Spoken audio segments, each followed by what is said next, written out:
In Accomack County recently, we've been covering more than just a few stories for you. Since November the 12th, arson has been a huge issue here in Accomack County. Steve, right here along the side of this tugboat is where the body was first spotted, and over here at the edge of the dock is where they hauled the body onto a Salisbury Fire Department boat and took it away in a body bag. Police hope criminals and officers are deterred from using guns with the tasers. And these little cameras, they hope they're going to help as well, because they recorded everything the officer will do, from routine traffic stops to making arrests. Since November the 12th, this has been the scene in Accomack County. The fires continue to burn, the fire crews are depleted and spread thin. But what's worse, the people in Accomack County are living in fear.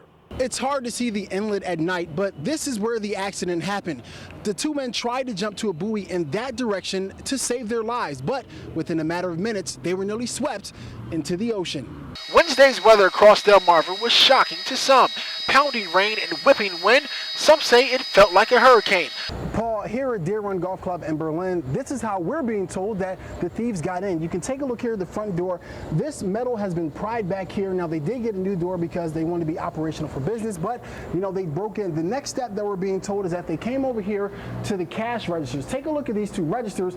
The first one we're going to show you here, they had to replace so they could be operational for business again. And this one over here, you can see that it was actually pried back and open. So probably the same tool to get to the front door they use in that register. Now, the next move is going to probably be over here at the main office door. You can see that the deadbolt lock is gone, the door's been pried back, and then they got back into the office and they got more cash.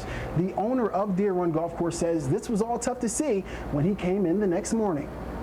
Well, I feel violated, just like I'm sure the other golf courses feel the same way. We're violated. It's unbelievable. And there's no word on how much was taken from any of the other golf courses, but the owner here tells me that they got away with around $10,000, Paul. Hey, Tony, before you go, do you know if the owner had any surveillance cameras? Well, Paul, the owner told me that he does have surveillance cameras, but the guys were smart enough to go in the back office and take the computer that had the surveillance video on it. And the worst part is that police still don't have any suspects. Reporting live tonight in Berlin, Tony Hurst, WBOC News. Tony Hurst is live in Accomack now outside the Sheriff's Department. And Tony, you spoke with family members of some of the victims today. Well, Steve, I spoke with a man who misses his sister and his niece and nephew, and a mother who's mourning her daughter and grandchildren after what police are calling the biggest homicide case in this area in more than a decade. These tears of sorrow on Sovela Gonzalez's face are for her daughter and grandchildren, who she believes are the victims of what police are calling a suicide homicide. She don't even know, where her daughter is. So that's the only thing she wants to know, where is she? The Accomack County Sheriff's Department arrived at this home in Gargatha after a call about a suicide and found 5 bodies when they got here. Chopper 16 flew over the scene while deputies removed evidence. Police say the person responsible is one of the 5 found dead. She wasn't expecting this, and she would never wish this would ever happen to no one, and she's really devastated and sad and everything. She just, she's really bad. Right here behind me is a circle of family and friends waiting to find out if what they heard about their loved ones is true. Omar Colón Matthias says, regrettably, he's sure 3 of the victims are his sister and niece and nephew. He recalls the last time he saw the 2 children. When he go to my house, we had some fun, and the last time he played football with me and all that stuff. And the little girl, she was a beautiful girl. And I never have a beautiful girl like that. This maintain I have a part of my heart. And no word from police on whether a weapon was used in these 5 deaths, but I spoke with a neighbor and they told me that around the time of that call, they heard gunshots. Reporting live in Accomack County, Tony Hurst, WBOC News. When the temperature drops and you also have rain or you have snow like we're expecting coming, then like the bridge here behind me, you may not be able to see it that well, but underneath that big air pocket, that's where the trouble begins. So on a little bit more of a smaller scale here on this bridge here, what we're going to talk about is how, of course, the air can pass over the bridge, but underneath is where you get a little trouble too, because what happens is there's cold air underneath, cold air on top, and so the bridge really just has nothing left to do but freeze faster than the ground does. Now, I did did speak with State Highway Administration, and they said they have crews ready to go, and around 9 o'clock, they're going to get out there and they're going to start salting the roads. But they did say we got a little help from Mother Nature. Now, take a look at the ground here. Now, the ground, because of the weather we've had recently, is a little bit warmer, so it's going to melt the snow a little bit faster, just like the highway. But for the most part, the bridges, they don't have that same luxury. So when you're out there, drive safe, be careful, and slow down.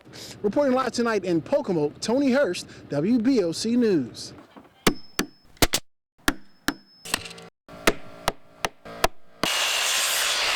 This may not sound like the jingle bells you normally hear this time of year, but to Robert Ortiz, it couldn't sound any better. In June, he was diagnosed with Lou Gehrig's disease. He knew he'd eventually need a wheelchair ramp. My legs are getting weaker, tend to fall. And I had my neighbor works with a company that's building the ramp. Robert, his wife Amy, and his children had nowhere to turn. The ramp was too expensive, so Tyler Building Company decided it would donate the ramp for Robert. It's touching, it really is. I mean, here's a 19-year-old boy, young man that it's always been helpful to me. This ramp started coming together because of the thoughtfulness of a friend. And now Mr. Ortiz will have a gift that he can't fit under his Christmas tree. Will Skeeter is that friend. He's been Robert's neighbor more than 10 years. I almost view him as if he was a dad. Like, if I ever needed anything, I'd just come over here, spend countless hours with him. So he's a pretty important guy to me. And Will Tyler says his company normally doesn't have projects they do for free, but there's plenty of compensation for this ramp. Just to see the look on his face is you know, rewarding. I mean, he can, you know, he gets a little choked up kind of just when he says thank you and all. But Robert says he can't be thankful enough. Now that I see that they're doing all this work out there, it's very touching. Tony Hurst, WBOC News.